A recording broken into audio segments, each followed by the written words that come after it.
Urban Meyer says no comment when asked about report he would retire after 2019 season. It's been quite the season for Ohio State and head coach. First there was the entire saga surrounding assistant and what, and when, that dominated headlines during the summer. That led to an eventual 3-game suspension and rumors that interim coach/offensive coordinator with the school after a good start to the season. Then, after numerous inquiries, Meyer revealed after the Buckeyes game against Indiana that he has to treat it just a few years ago.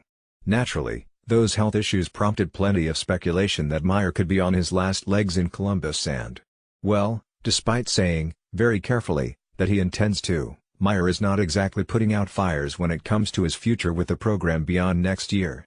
A report on Meyer had informed athletic director that he would not be coaching the Buckeyes beyond the 2019 season and that he would address his future after the team's Big Ten title game on Saturday night.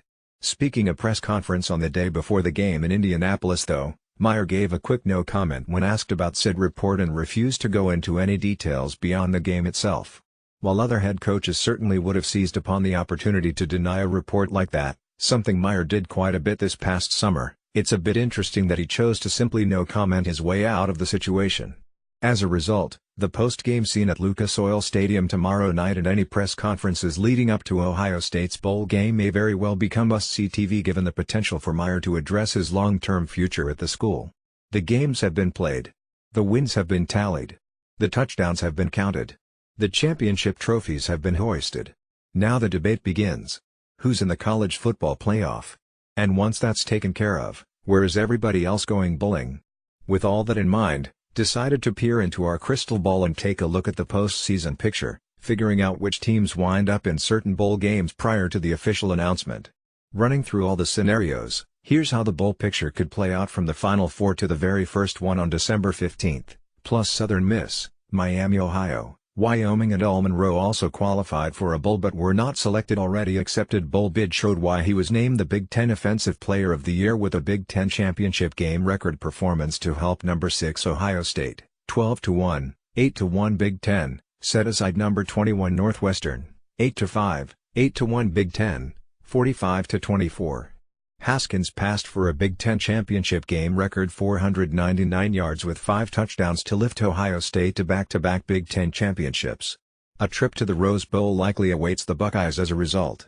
The final line on Haskins was impressive with 34 of 41 passing for 499 yards and 5 touchdowns with 1 interception.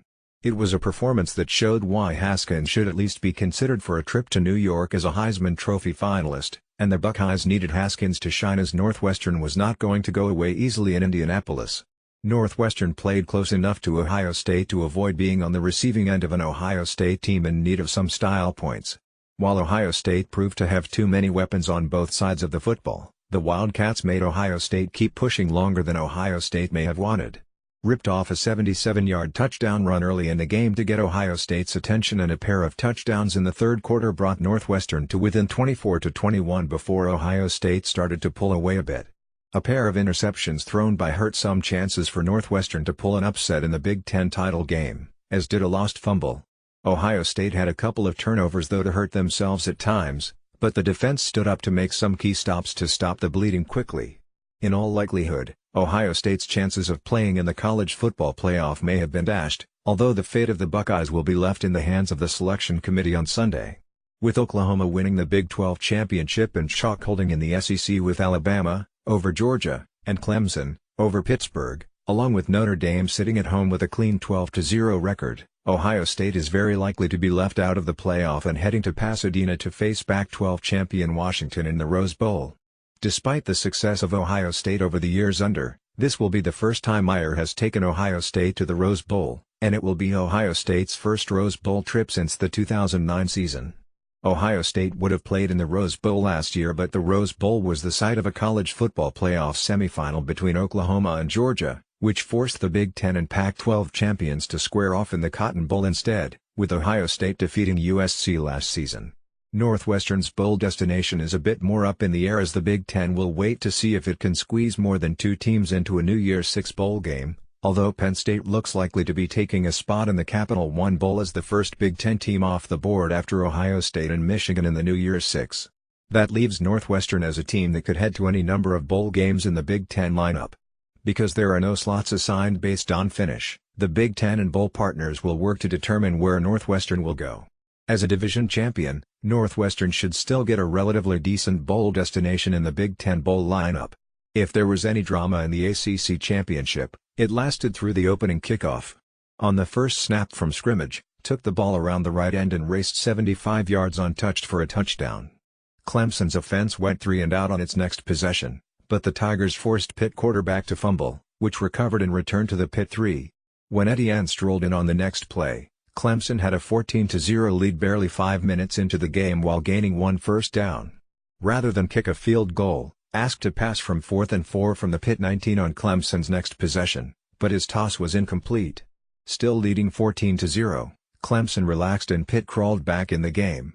A 62-yard drive culminated in a 37-yard field goal, and after 2 Clemson 3-and-outs, Pitt scored its first touchdown on a 1-yard run, pulling the Panthers within 14-10 with 7:56 left in the second quarter. Feeling sufficiently threatened, Clemson moved 75 yards in 7 plays, scoring on a 5-yard toss from Lawrence too. Rather than sit on the ball and accept a 21-10 halftime deficit, Pitt elected to throw the ball just before half when Pickett, 3 of 11 for 5 yards to that point, was intercepted by and returned 30 yards to the Pitt 10 with 29 seconds left before halftime. Lawrence hit Higgins a second time to put Clemson up 28-10. After a scoreless third quarter, put the game away for good with a 1-yard plunge with 14:27 to play, and added the capper with a 4-yard burst with 3:17 remaining, allowing Clemson to cruise to a 42-10 win. With the win, Clemson claimed its 4th straight ACC title and its 4th straight playoff berth. The Tigers will almost certainly enter the 2018 tournament as the number 2 seed, meaning they'll avoid number 1 Alabama in the semifinal. Clemson 13-0, also booked its second undefeated regular season under Swinney, while looking for the first 15-0 season of the modern era. Playing on a muddy Bank of America Stadium field, Lawrence had a modest night, completing 12 of 24 passes for 118 yards and 2 touchdowns. Etienne rushed 12 times for 156 yards and 2 scores, and Clemson rushed for 301 yards and 4 scores as a team. Pitt, 7-6, rushed for 192 yards, but Pickett was 4 of 16 for 8 yards with an interception. The road to the Mountain West title ran through the blue turf, and that's exactly where number 25 Fresno State wanted it. Even if the final result took a little longer than expected. The Bulldogs ended a 10-game losing streak on number 22 Boise State's home field and won for the first time ever on the artificial surface at Albertsons Stadium as they topped their Milken rivals 19-16 in overtime amid rain, snow and wind on Saturday night to capture the 2018 Mountain West Championship. The conditions, which ranged from light rain early to full-on snowstorm in the middle to windy and cold by the end, certainly were a factor in slowing down both offenses and playing right into the hands of 2 stout defenses. Each side did mount several lengthy drives but turnovers, 2 for Fresno State, a fumble for Boise State setting up a touchdown the other way, 4th down stops and a handful of missed field goals and extra points all put a damper on things as the 2 division winners slugged their way into free football.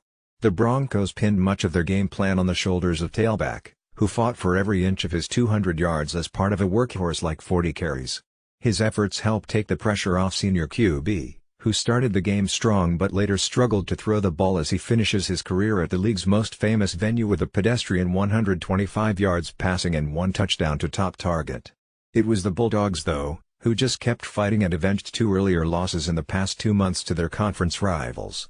Signal caller only threw for 170 yards and a touchdown but helped on the game winner in the extra frame with an option toss to, who scooted into the corner of the end zone to set off the raucous celebration from the visitors. Even on a night where the offense wasn't quite its usual self, it was appropriate that the team gutted things out to hoist the MWC trophy for the first time since 2013.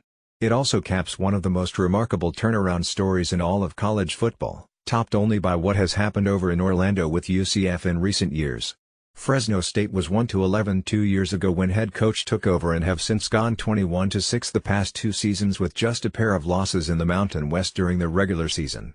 In addition to capturing their first ever win on the blue turf since it was installed in Boise, the victory on Saturday night was also the program's first in the city of Boise since 1984 and avenges 2 earlier losses to the Broncos in the past 12 months.